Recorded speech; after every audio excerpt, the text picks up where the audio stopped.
fully believe in what we're doing, and I think it's the most important thing that I can be doing right now.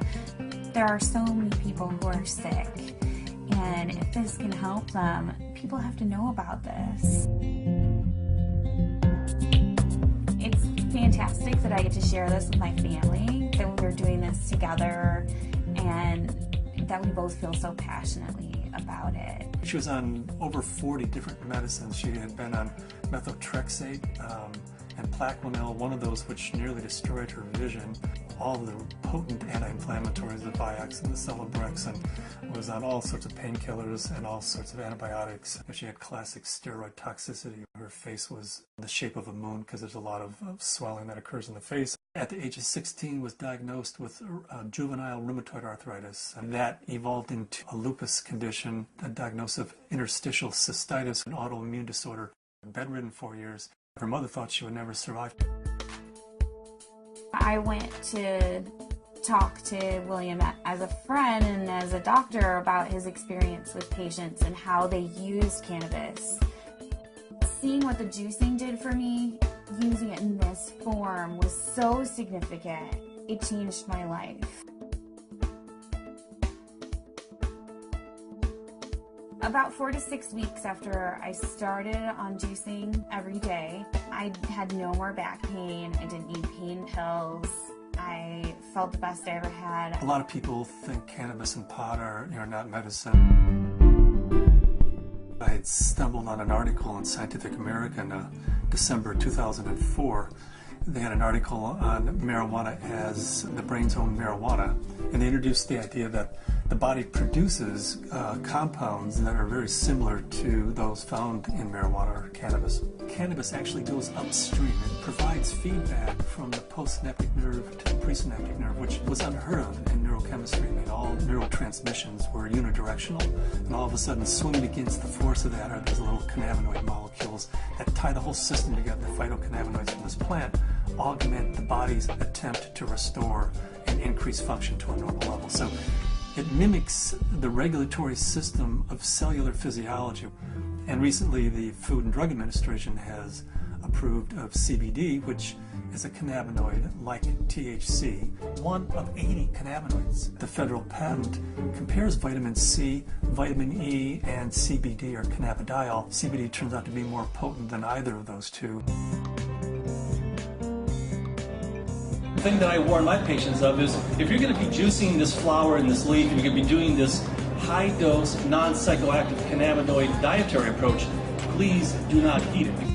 When you heat cannabis, you make it psychoactive, which for a large part of the community, the psychoactivity of a plant is a measure of its medical quality.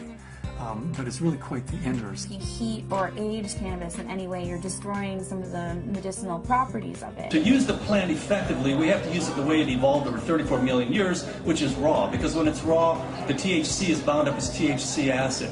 It requires aging, drying, so as a hunter-gatherer, we gather this plant and we notice, wow, as this plant ages, it changes character. It suddenly has a psychoactive effect. I think that's the most exciting area of cannabis research, is looking at non-psychoactive cannabinoids. Because if you do heat it, you'll decarboxylate the THC acid, and you're going to have 600 milligrams of THC acid with the CBD acid. You would be unconscious probably for the better part of the week. Between heating the plant, whether that's in a sucker, a cookie, a baked good, a butter, vaporized, smoked, all of those techniques convert THC acid, which is non-psychoactive, into THC and provide you with that 10 milligram dose. But if you eat the plant raw, then THC acid is the way it's found in the plant. It's not psychoactive. The juicing allows you to get up to the 500 to 600 milligrams, which is 60 times more than you could tolerate if it was heated. This treatment is not psychoactive. People don't have to be stoned when they take it. They can take it and go to work. They can take it and play with their kids. It's hard for me to understand laws against something like green leaf therapy and to think that prednisone is legal. We're still fighting the stigma of marijuana back from the 20s, 30s, 40s, 50s.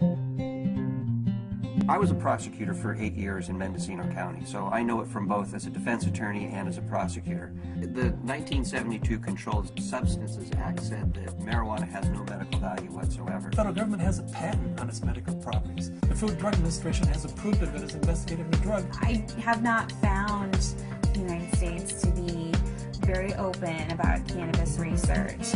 In order to print an article in a peer-reviewed journal, you have to use cannabis that they have certified for your study.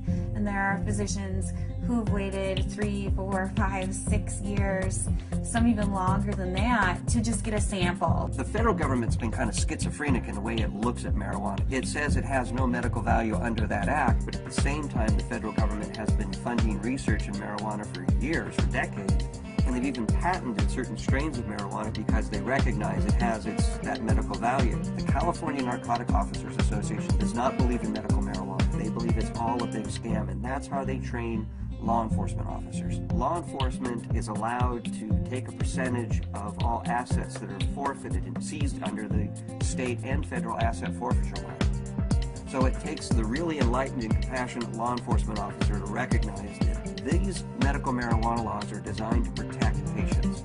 I was trained when someone had marijuana, you took them to jail. There wasn't a medicine use for marijuana. It's an illegal substance, and people went to jail for it. In 1996, California took a huge leap. I didn't support Proposition 215 because of the education I had, the experience I had, and what I had seen through the illegal marijuana gardens that I had seen throughout my career. Since 1996, I have changed my opinion somewhat. I believe there is a very clear medicinal use for marijuana. That being said, I believe that there are a large percentage of people who use marijuana as an excuse to either make profits or for recreational.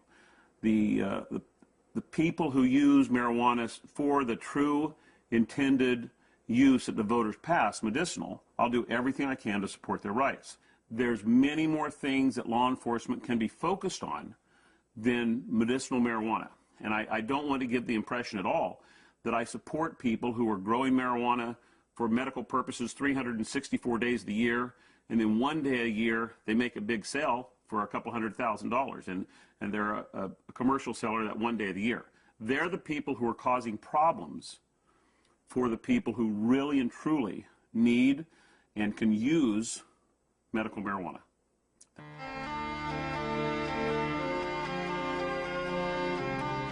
Terrifying, to be told as a parent that your child does have a tumor in her brain. It took 24 hours in the operating room. They gave us a 10% chance of survival with treatment. The Oakland Children's Hospital, where they called me and they said they had a baby who they were discharging home. This baby had completed all treatment that would be useful for it, had brain tumor, had surgery, had radiation and chemo, and the tumors were still growing and still multiplying, and therefore they said to the parents, just take this baby home and make it comfortable, because there's nothing more that we know that will help its condition. Started to accept to the point where the illness had taken her and us, and try and find some acceptance. A month went by and I got in contact with the family, and they said, well, we just came back from Children's Hospital. They did a CAT scan. The tumors have shrunk and there are fewer of them. And they said, I'll tell you what we've been doing. We've been juicing the fan leaves of the marijuana plant and giving our baby a shot glass of this juice every day. This is like this wonderful hospice story. She is no longer on hospice. I brought the oxygen concentrator back. It's just one of those wonderful success stories. The plant is a pretty amazing plant because it appears that the juice of this plant is saving this baby's life. Here we have something that can really change people's lives. I mean, I was laying in bed, catheterized, thinking that physicians were just trying to make me comfortable. They really didn't think that there was anything more that they could do, and that I may not live to be 30, which I am now. That was the best I could hope for. the best I could hope for was taking enough methadone and Percocet every day that I just didn't feel anything at all. I had gotten in touch with Dr. Courtney because we had received a doctor's recommendation from one of his patients, and in it asked that they start juicing the leaves and having capsules and a few other items which I didn't know anything about. So after I contacted him, I was really excited to hear that there might be some other alternatives to the smoking of the cannabis. These are friends we've had in the past year. They said, your father's not the same as he was when we first met him, and he seems to be much more alive and much, doing a lot more and more active. And I had informed them that it was because of the juice that he had been taking. Right after we started juicing, that he seemed to be more active. We would do things out in the garage more, and he wouldn't spend so much time in his chair. But we have ran out periodically in the last year and a half, and that's what made me convinced that he needed it, because when he would run out, he would have trouble getting out of the car. I had 4 doctors tell me that I should have a hysterectomy. You either have no ovaries, or at the very least you're sterile. That my endometriosis was so bad I would never be able to have a child. Despite very potent birth control, despite being sterile, Zahaya decided she was going to come join the party.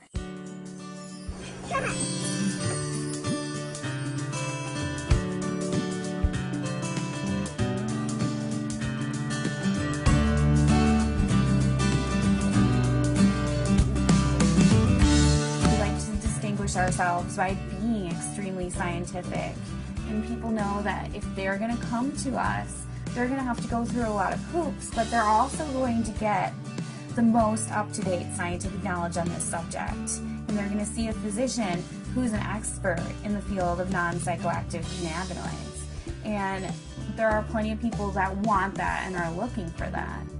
We opened our 5th office in Luxembourg. Their government is really sympathetic and open. There's an international group studying autism and CBD in Luxembourg. There's a physician there who's writing cannabis scripts who's also a senator, and we've been working with him, Senator Colombera. The government may be actually funding experiments in a research center using cannabis, in large part because of Dr. Courtney's work with non-psychoactive cannabinoids and Senator Colombera's work with cancer patients. There are now facilities for testing plants, and there's been more progress made in the last 5 to 6 months. A new strain in from Spain called Cannatonic, 6.9% CBD. That's 700% increase over Northern Lights, which is our previous high producer. I would like to find strains that have all of the cannabinoids present in an amount that's useful. I'd like to produce strains that are adapted to environment. In Luxembourg, we're producing thousands and thousands of pounds of seed, to raise the money to give away, a half a pound of seed, because if that person grows an acre of cannabis and feeds their family the proteins and the fatty acids, incredible food source, an incredible preventative medicine source, and an incredible therapeutic source. And at the same time, they're sucking 5 times as much CO2 out of the environment as an acre of trees. First, we have to change Convention Treaty Number 1, which was the convention that the UN put out in 1961 that says cannabis as a crime should be, if you have it, if you grow it, if it's in your possession, you should be in prison. That dogma has dominated the world right now. They're asking for input from the World Health Organization, and in the process of writing a letter stating that this is a dietary essential. It's not a criminal thing, because we have to change that treaty before we can go into Central South America and say, you grow yourself an acre of this plant, feed your family, prevent illnesses. So Cannabis International kind of legalizing the plant globally, giving it back to people as a food source, prevent illness is so much better than waiting until you have diseases. With my own experience and all the patients that I've spoken to, I believe that it's not an isolated incident, that this is the best medication